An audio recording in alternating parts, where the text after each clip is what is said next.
Bharat express के CMD Shri Upendra Rai ji इस वक्त संबोधित कर रहे हैं।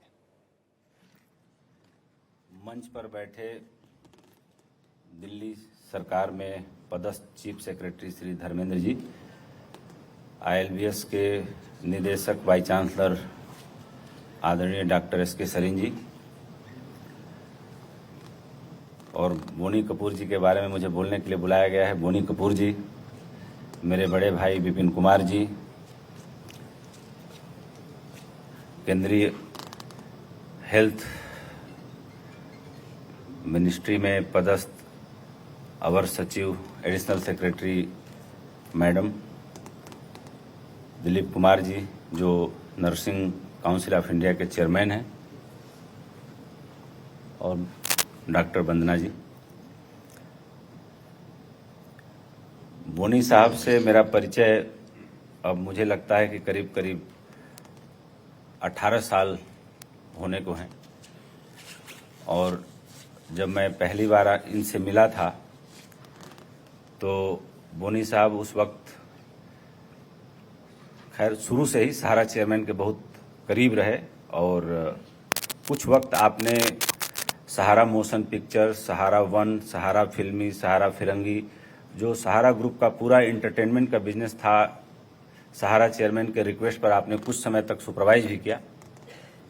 और साल 2009 में मेरा परिचय आपसे उस तरह से हुआ जब मैंने अपने जीवन के दूसरे पड़ाव में as a group CEO Sahara news network join किया। तब मैं सहारा के अखबार और सारे टीवी चैनल्स और उर्दू के सारे पब्लिकेशन को मैंने देखा एज ए ग्रुप CEO और एडिटर इन चीफ के पद पे बैठकर।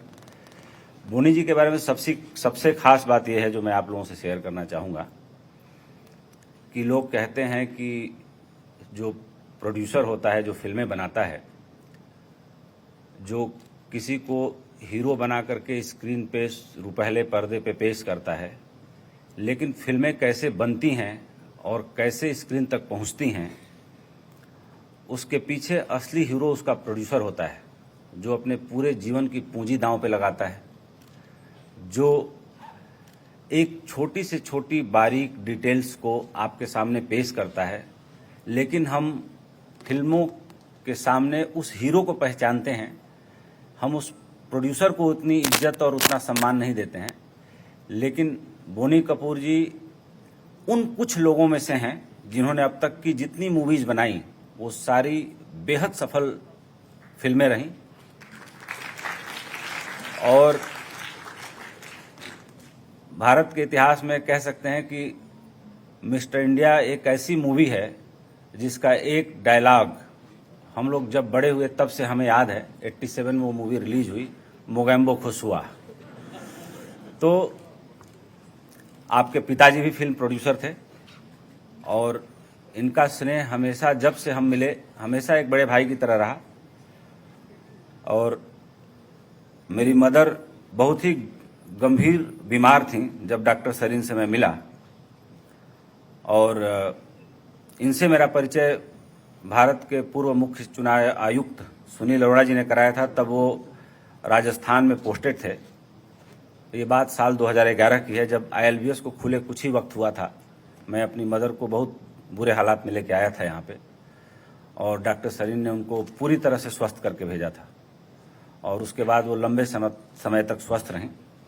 लेकिन साल 2016 में हमें छोड़ के चली गई, और साल 2016 से पहले भी डॉक्टर सरीन के पास आई वो, और उनको दोबारा उन्होंने स्वस्थ करके भेजा। तो मेरा एक इमोशनल लगाव है इस इंस्टीट्यूट के साथ कि जब डॉक्टर डायग्नोस नहीं कर पा रहे थे कि उनको क्या प्रॉब्लम है, डॉक्टर सरीन ने उनको ठीक किया और हम लोगों के बीच वापस भेजा सही सलामत। जिस बीमारी से वो पीड़ित थी उनकी डेथ उस बीमारी से नहीं हुई, उनकी बीमारी जो थी वो कभी डायग्नोस नहीं हुई और वो हार्ट अटैक से मरी। लेकिन जो बीमारी थी वो डॉक्टर सरीन ने क्योर किया, और बहुत ही क्रॉनिक डिजीज थी उनको। बोनी साहब के बारे में एक बात और बताना चाहूँगा कि आप जितने सहज और सरल इंसान हैं उतने ही मददगार भी हैं, और सबसे खास बात यह है कि बहुत लोग मदद करके जताना और बताना चाहते हैं। ये आए दिन लोगों की मदद करते हैं, आए दिन अपने प्रोग्राम्स को टालते हैं और किसी न किसी मेरे जैसे छोटे भाई के निवेदन पे अपने काम का नुकसान करते हैं और अपना टिकट कटा के अपने खर्चे से। मैंने इनको बोला, मैंने कहा कि मैं चाहता हूं कि आपको इस बार रुकने का प्रबंध मैं करूं। इन्होंने मुझे लिटरली स्नब किया कि बस आप मुझे एड्रेस बता दीजिए कहाँ आना है, मैं पहुंच जाऊंगा। ना तो ये टिकट लेते हैं, ना तो ये गाड़ी लेते हैं, ना तो ये होटल का खर्चा लेते हैं। और सेलिब्रिटीज को भी मैंने हैंडल किया है, मैंने देखा है, मेरे अनुभव से बात गुजरी है। लोग तब तक अपने घरों से नहीं निकलते जब तक उनकी फीस न पहुंचा दीजिए, उनका बिजनेस क्लास फर्स्ट क्लास का टिकट न भिजवा दीजिए। बोनी जी ऐसे नहीं है। बोनी जी देने में, ये गिवर हैं, देने में भरोसा करते हैं, लेने में नहीं। और इनका परिवार भी वैसे ही है। अनिल कपूर जी इनके छोटे भाई हैं। उन्होंने, मुझे लगता है कि जितने कलाकार होंगे हमारे देश में, अगर कुछ सर्वाधिक फिल्में करने वाले लोग होंगे, उनमें से एक नाम अनिल कपूर जी का भी है। अगर कोई सूची बनाई जाए, मेरे पास इसमें सूची तो नहीं है, लेकिन मैं एक अंदाजा लगा सकता हूं कि अगर 1 से 10 तक की सूची बनाई जाए तो मुझे लगता है कि सर्वाधिक फिल्मों को करने में और अपनी भूमिका निभाने में, लीड रोल अदा करने में अनिल कपूर जी 1 से 5 में तो जरूर आते होंगे। आपका पूरा परिवार, यहाँ तक कि श्री जी हमारे बीच नहीं रही, मैं जब भी उनको याद करता हूं तो आंखें नम हो आती हैं। जिस तरह से उन्होंने बोनी जी का साथ दिया या उन्होंने साथ दिया, या जिस तरह से बच्चों को जो संस्कार मिला, जानवी और खुशी आप लोगों की बच्चियों की तरह हैं, इन बच्चों की तरह हैं। जिस तरह से रुपहले पर्दे पर अपनी उपस्थिति जानवी ने दर्ज कराई है, मुझे उम्मीद है कि अपने माता और पिता के नाम को उस ऊंचाई तक ले जाएगी।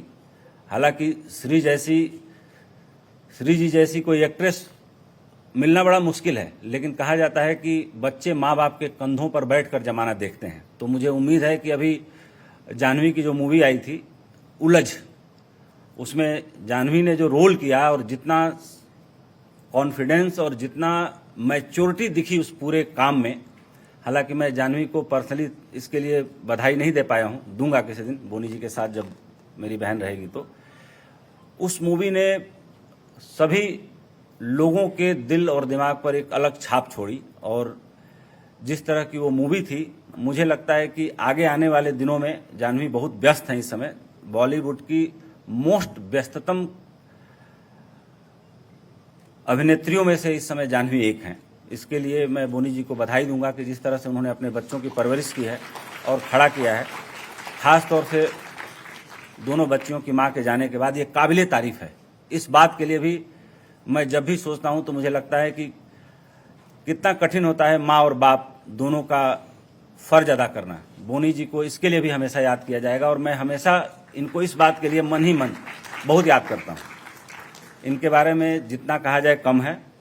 इस मंच पर हैं, मंच की तरफ से, ILBS की तरफ से मुझे स्वागत करने का मौका दिया गया है।